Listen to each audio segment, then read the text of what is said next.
Hello and welcome back to Dan Talks United. Yes, we're back again. It feels like it's been away for ages because we're not in any cups, Carabao Cup, FA Cup, not in Europe. So it looks like we've just been sat around in the sidelines, not even a friendly, not even going to a trip to Saudi or anything like that. We're just, players have just got jetted off on holiday, to be fair, because we've just got nothing else to do. So anyway, boys are back in training. We're getting close now to games again. Obviously, like I say, we've not played during the week because all the other teams are in cups and we're not. So it's the big one, or it's another big one, should I say? Everton versus Manchester United at the Hill Dickinson Stadium. Another away game, another late one on Monday night. So another late live stream. But anyway, we've got to keep going. So, do we get back onto winning ways after that disappointing draw against West Ham? And whilst we're talking about it, let's just have a real quick recap on that game. So again, it was really disappointing to draw against West Ham. Probably lucky to, in a sense, to come away with a point, but at the same time, obviously they've dug deep. They've come away with a point. Fantastic goal by Sesko. Deft touch into the top corner. And obviously we're pushing and pushing for that second, but really there's just not enough time at that point. Unfortunate that Casemiro's goal was offside, just slightly offside.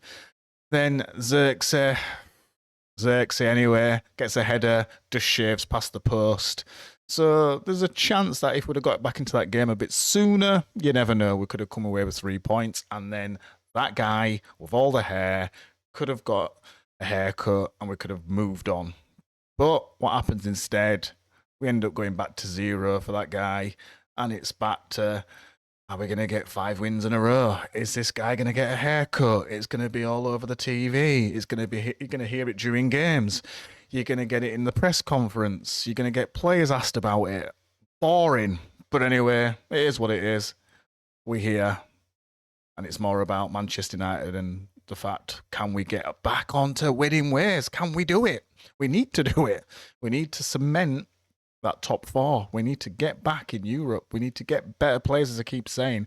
But anyway, let's just really quickly touch on what's been going on. So, quick thing from Carrick. I think he had an interview with BBC, but we've got here Fabrizio Romano that's just sort of covering a bit of it there. So, as you can see here, just to sort of quickly chat about it, it looks like Carrick's probably got a little bit more confident, maybe seen that Enrique is probably not a possibility now. Whether he was in the first place, who knows? Tuchel's committing his future to England. Ancelotti's committing his future to Brazil. So then you're sort of going sort of that tier below, and probably if you can remember that image, maybe I should have put that image up of those hipster managers, as I call them, sat at the bus stop. And the fact that you'll probably know that Manchester United might swerve that sort of type of coach now. So obviously your Glasners that are available, but for me, a bit of a hipster. Areola, who's sort of not been as good recently. Again, another hipster. So do they sort of go down the line of that? Does Vavell get his way and probably bring Nagelsmann in? Who knows? But it looks like if Carrick can sort of keep us going, he'll be in with the running. And I think you can see here from his comments, obviously he's enjoying the role.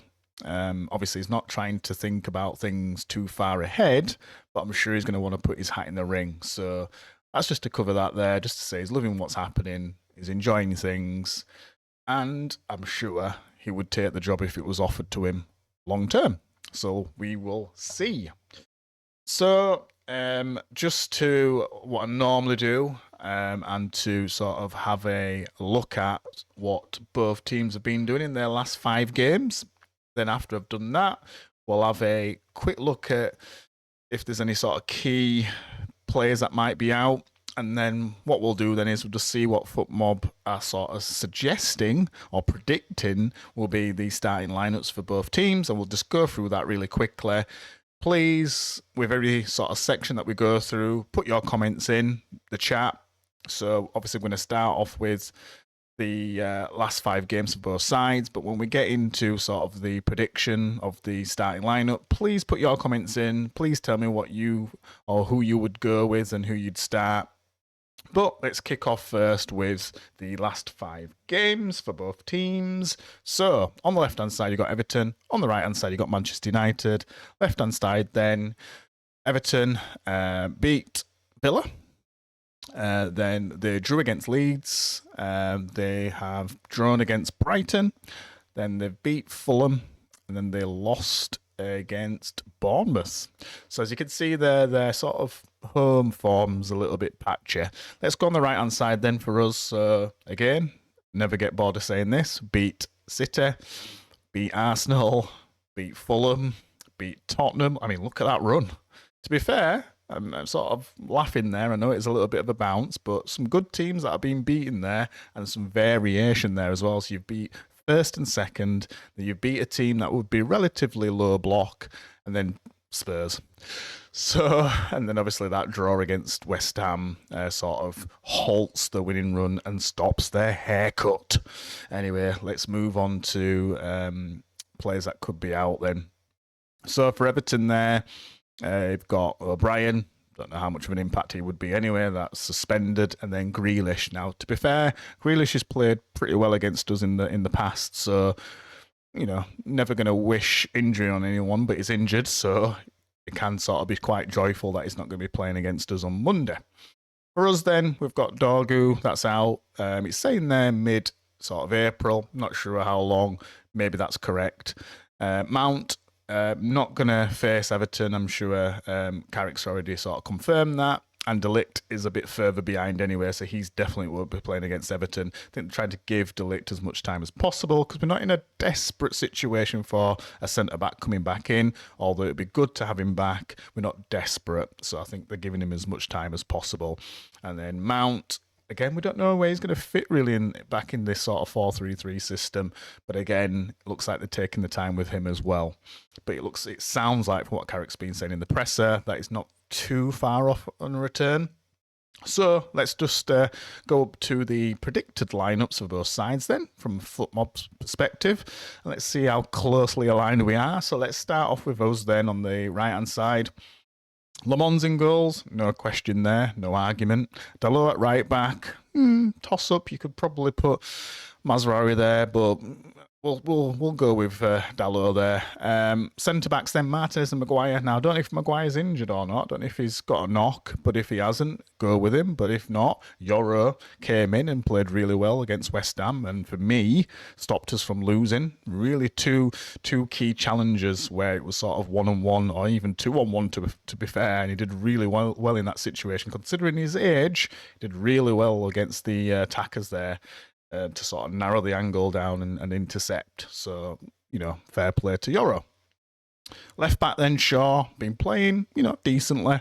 Again, I don't know if he had a bit of a knock, but we'll see if he returns. But I would go with him, especially with Dorgu out, although Dorgu's like a winger now. In the middle then, Meno and Casemiro. I think there's no question there. And then Bruno as number 10. Obviously way better in his usual or his number 10 position that he's more comfortable in, put it that way. And then this is where it can get a little bit tricky in terms of whether we start with this 3, but as FootMob's saying here, we've got Mbeumo there. And again, I'm not going to particularly say Mbeumo starts on the left because they do interchange and he may not start there anyway. Ahmad on the right and then Cunha up top. Now, what I'd probably go with, and the only thing I'd probably really change, is the fact that I felt we lacked number 9 against West Ham, as in earlier in the game or even from the start. I know that Sesko came on and scored, but I'd still like to have seen a number 9. When you look at the game, how it played out, I think that's probably one of the things we missed out on against West Ham. So I'd probably put Cunha on the bench, and I think some of that is because he does come on with an impact off the bench. I'm not sort of trying to make him a sort of super sub, but as it stands, he's been doing pretty well coming off the bench. So I'd probably start with Sesko up top, give us a focal point, that opportunity to sort of have your wingers sort of playing off him and running in beyond him. Also, giving us that opportunity to play some balls into the box as a target man. And I think that's how we're going to do best to sort of break down a low block. So I would go with that. Now, tell me what your comments are. Tell me what you think about it. Would you start Sesko or would you go with the same team? Up to you. Now, left-hand side then, Everton. So, Pickford in net. I always call him T-Rex in net. I'm sure he's going to start. O'Brien at right back. You got Branthwaite there and Tarkowski. Branthwaite doesn't seem like we've seen or heard of him for a while. We were linked to him. Was it a couple of seasons ago? Seemed to have been a little bit injury prone since then, and they wanted a hell of a lot of money, Everton, for Branthwaite. I think we've got away one there, not going for him. Bit like Delap in a sense, but anyway, time will tell. And in the middle there, you've got Gay and Garner, so one of our old boys there, Garner. Shrewsbury Hall, who caused us some issues in the last game when they beat us with 10 men.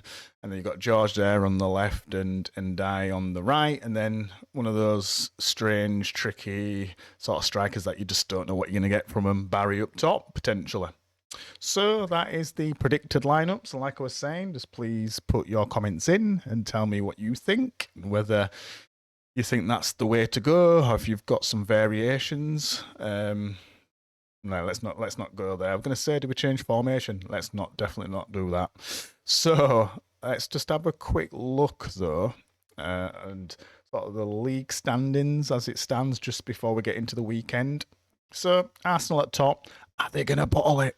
Are they going to bottle it? Are they going to bottle it? Are they going to bottle it? Who knows? I mean, not a great result from against Wolves there.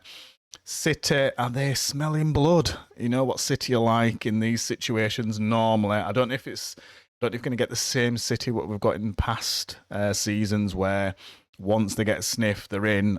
I don't know if they've got that consistency. So I think Arsenal, for me, as it is today, I think Arsenal will probably still, or they will stumble over the line and get it. And that's purely because I haven't seen that consistency from City. But it's getting pretty close there. All that's going to need now is City to win their next game. And that puts them 2 points behind. Yeah, because they've got a game in hand there. Then we've got Aston Villa in third, which I think that's gettable for us to get third. But let's see. Let's calm down. Let's not be too hasty. Let's see what we do against Everton. And then obviously ourselves in fourth. Chelsea just behind us on our coattails in fifth. Liverpool are not too far behind either. So we'll see how we fare after this weekend. Hopefully, no matter what happens after the weekend, we can sustain where we are if we could get a result against Everton. So that leads me on to, and please put your comments in. It's the big one. Score prediction. So, for me, a little bit knocked from the last game against West Ham, I'll be honest. So I'm going to go with I'm going to go with a draw. Sorry about that, ladies and gentlemen. I'm going with a draw, and I'm going with 1-1. And that's purely because a little bit knocked after that West Ham game. Confidence is a little bit down. So I'm going to go with 1-1. So please put your comments in. Please tell me what you think the score's going to be. But that's going to be my scoreline. Hopefully I'm wrong and we get a win. But I am going with 1-1, unfortunately. So, as always, please like, please share, please subscribe, it's really important. And I will see you on the next one live after the Everton game. See you later, people.